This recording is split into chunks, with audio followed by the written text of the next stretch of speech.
Elisabeth palus, et ma kommenteeriksin tema meiki tegemist. Nii, juuksed pannakse kõigepealt klambriga kinni. Laovärvi kasutab sellist intensiivset rohelist. Päris põnev on. Ja tavaliselt ta seda ei tee, aga seekord on siis värvid. Väga põnev kulmu. Pliiatsid kasutab, teeb ilusaks kulmud, päris ilusaks. Ja need tulevad tal väga kenasti välja alati. Rohelised, roosa. Ahah, nüüd on praegu lainer. Väga kena, väga põnev. Silmakuju saab korrigeerida natukene laineriga. Nii, kasutab ripsmetuši. Must. Väga hea, väga ilus.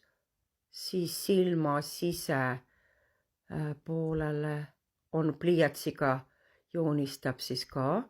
See ka suurendab silma.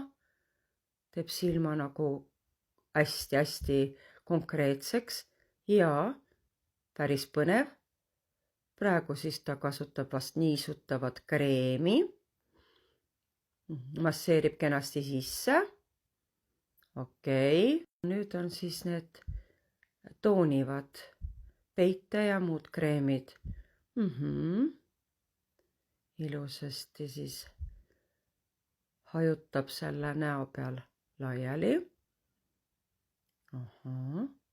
Silmanurkadesse heledamat, nina otsa, väga põnev.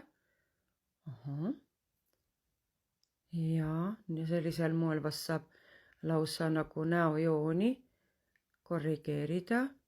Praegu on küll see laiguline minu meelest, see nägu, aga vaatame lõpptulemust. Nüüd on siis puuder. Ei, see on kontuur. Kontuurib.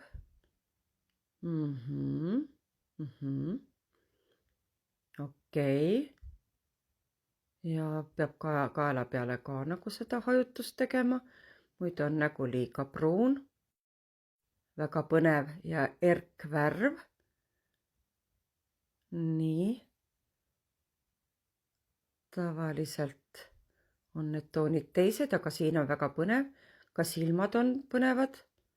Hoopis teistmoodi. Ahaa, ja see on nüüd siis selle meiki kinnitamiseks. Sprei. Väga hea. See peab vist ära kuivama. Lehvitad selleks, et see kõik ilusasti ära kuivaks näos. Nüüd juuksed lahti. Ja lõpptulemus on päris kena.